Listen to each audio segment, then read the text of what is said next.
After being in real estate for 9 years and helping dozens of people find a home in the Silicon Valley, these are the 10 questions I get asked the most, and the answers are not on Google.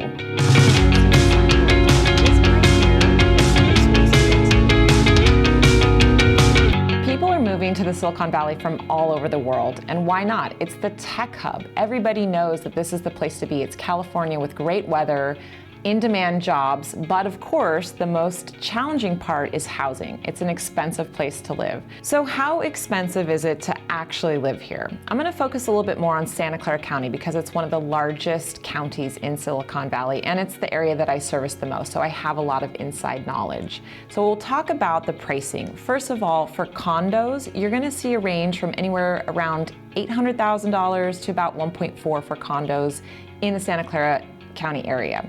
For single-family homes, it's going to be about 1.2 to 3 million and plus. And there are definitely outliers. You can certainly get things for a little bit less, and there are some homes that cost quite a bit more.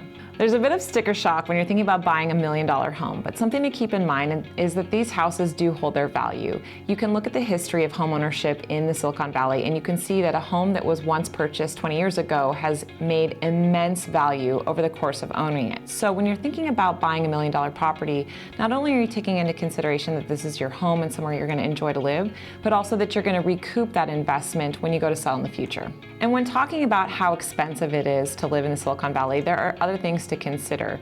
You could rent.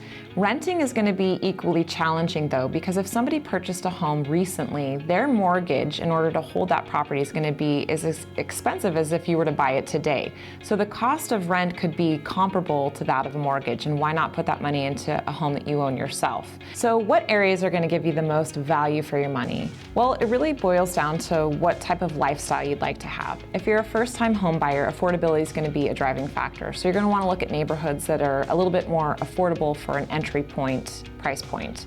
In that case, you're going to want to look at maybe South San Jose or even into Gilroy, or you could start with something more affordable like a condo or a townhome. If you like the idea of walkability, you're going to want to be in some of the downtown areas, either downtown San Jose, Willow Glen, Campbell, Los Gatos, something that has a walkable aspect to it with a small downtown. If you want more space, larger lots, you're going to be looking at somewhere like the Almaden Valley, or if you're rugged enough, you can head up into the Los Gatos Mountains where you can get really large lots, but it is quite rural. And of course, if you want something more urban, you could be looking at Santana Row, any of the new high-density housing that's being built, and of course there's downtown San Jose, which does have some high-rise living. Now, Palo Alto and Mountain View are areas that are known for being even more expensive. They're what's called up the peninsula, in between San Francisco and the South Bay. So those homes typically cost quite a bit more. In fact, that's where Mark Zuckerberg, the owner and founder of Meta, lives. So a lot of people are looking in the South Bay, areas like the towns that I just mentioned, San Jose in particular. It's a bit more affordable, but you do have to factor in the commute. So when we're talking about the pros and cons and the value associated with these different neighborhoods, if you're finding a home in the South Bay, there are plenty of positives that go along with it, but the negatives can be the commute. If you're driving up the peninsula because you work in tech, or even all the way to San Francisco, that commute can really wear on you. The traffic around here can be challenging. We'll talk a bit more about what that looks like, but one of the biggest cons is just the sheer geographic area of the Silicon Valley. You're covering quite a few miles, and so when you have to offset the value of your home, purchasing at a lower price point, but still get to your job, which may be further away, it can be pretty challenging. How competitive is the market in the Silicon Valley? Well, it depends on where you're looking and what your budget is. The first thing you need to do when you're purchasing a home or even thinking about renting is just go through your budget and know how much you can afford. Move-in ready homes are going to sell for more, and they're going to sell faster. A lot of people are still flipping homes even in this area, which is really surprising because it's so expensive to purchase and then imagine turning it into something immensely more beautiful. That's going to take a lot of money, and therefore the price is going to reflect that when you go to purchase.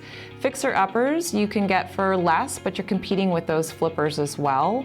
And if you're starting out and maybe have a lower budget, you can look at homes that have fewer bedrooms, that aren't as competitive for families that have multiple people or want to be closer to schools. So there are options, but I would say that it is primarily a seller's market in the Silicon Valley, and unfortunately it's been like that for years. A lot of it has to do with supply and demand, and we'll talk a little bit about that in another section. What are the best school districts? It's the question I get asked very often when helping families find a home. Whether you're looking to rent or purchase, the school districts you might want to keep in mind are Cupertino, Fremont Union, the Cambrian and Union School District, Los Gatos, Palo Alto, and Saratoga all have excellent public school scores. Of course, the price point of the homes are going to reflect that. So if you're looking to get into those school districts, you're going to want to budget a little bit more for the purchase of a home. Otherwise, you can maybe buy a home in a lower price point area and then budget for private school. If you're not from the area, you might be wondering, well, how's the commute and traffic? Those of us who already live here in the Silicon Valley, we know. I probably don't need to explain it to you. Traffic is one of the biggest challenges because, again, the geography of this area is so widespread and the companies are pretty far away from people tend to live because of the affordability that you're going to deal with traffic. And a lot of these freeways were built years ago and just weren't anticipating the sheer number of people who would be driving on them one day. There is some public transportation. There's something called Caltrain and BART. Unfortunately, it doesn't reach all the way from the northern parts of the Silicon Valley, San Francisco, and the peninsula down to the South Bay, which is where a lot of people live. So you can deal with the traffic. Highway 85 is one of the more challenging ones because there's fewer lanes, but a lot of development is occurring on some of the local freeways to widen the areas to get to like the outside areas of the Silicon Valley, but traffic remains one of the #1 challenges. One benefit, of course, is the hybrid aspect of working. A lot of people get the benefit of going into the office just 1 or 2 days a week and working from home the rest of the time. So that's a huge help, especially if you're considering making a move here. If you have that option, it really will take off a lot of the pressure of the commute and the traffic. The housing area in the Silicon Valley is known for a persistent imbalance of supply and demand. That is one of the driving factors in pricing. There are more people wanting to live here and just not enough homes to cover everybody's needs. One thing that Santa Clara County is doing in particular is mandating new construction. There is a goal of 130,000 new homes by 2031. A lot of it's going to be higher density housing, so the single family houses that we know are no longer being built. There's just not enough land or usable land to build single family homes. But the condos and the townhouses and the high rises, those are certainly on the table and they're being constructed every day. Another thing to keep in mind is the months of supply. A balanced market where buyers and sellers are pretty even in terms of competitiveness is about 5 to 6 months of supply. Historically, in the Silicon Valley, we have about 1 to 1.5 months of supply. What that means is sellers have the upper hand. There are fewer homes than there are buyers, and so that's going to drive not only the competition, but the prices through the roof. 2 more factors to the supply and demand challenge are the golden handcuffs and the jobs to housing ratio. Golden handcuffs are when people purchased homes at an incredibly low interest rate. 2, 3, 4%. We're not going to see those anytime soon, and they don't want to let those homes go, which means those houses are not entering the marketplace for people who could use them. The other challenge is that there's more jobs available. We're having really strong employment rates, but not enough housing to meet those needs. Whether you're a server in a restaurant all the way to a high-tech paying job, people need to live here because of their employment, and there's just not enough houses to go around. So what kind of homes can you expect to find in the Silicon Valley? If you're moving from, let's say, the Midwest or the East Coast, you might be surprised to find there aren't a lot of basements. Homes here are built on what we call slab or maybe slightly raised, where there's just a little bit of a crawl space, no basements. Some of the original homes that were built 100 years ago in the downtown areas like Willow Glen, Campbell, downtown San Jose, those are a little more unique in architecture. We're talking craftsman style bungalows or even Victorians that have held out. Otherwise, most of what you're gonna find is a ranch style home. It's just one level, really wide, spread out, pretty basic. You'd be surprised. You're paying $1 million or more for something that feels kind of dated, not too special, maybe some original architecture. The rooms were smaller. The kitchens were not open to the living room, which is the big draw nowadays. And again, that price is still in the $1 million plus range, and you're realizing, I'm gonna have a little bit of work to do still here. A question I often get asked is, are there any safe, family-friendly neighborhoods? And absolutely, there are. But also, safe is a subjective term, so I can't answer that for everybody in this video. I can certainly elaborate in person, and I'm happy to do that with some anecdotal experience and tell you what I've found personally or from past clients who have purchased homes with me, what their actual feedback has been like. But it's going to be hard to find on Google exactly how safe a special neighborhood might be. One thing you can do, and I always recommend this, is to drive through the neighborhoods you're interested in, whether you're renting or purchasing, to get a feel for the area, and do so at different times of the day. If you drove it at the daytime, you might be surprised at night what a different climate it's like, or even the noise of the traffic because it's actually commute hours. So I really encourage you to do that. The other thing you can do is look up online crime reports and other things having to do with safety to find out if it's going to meet your needs when it comes to what you deem safe. If you're moving to the area for the first time, and if you're doing so especially for work, you may be wondering, well, what else can I do outside of work hours? What's the lifestyle like? What are the activities? And we're pretty spoiled here. The weather is really lovely almost year-round. We have approximately 260 to 300 days of sunshine, depending on exactly where you land. There are a lot of community events, no matter what community you belong to.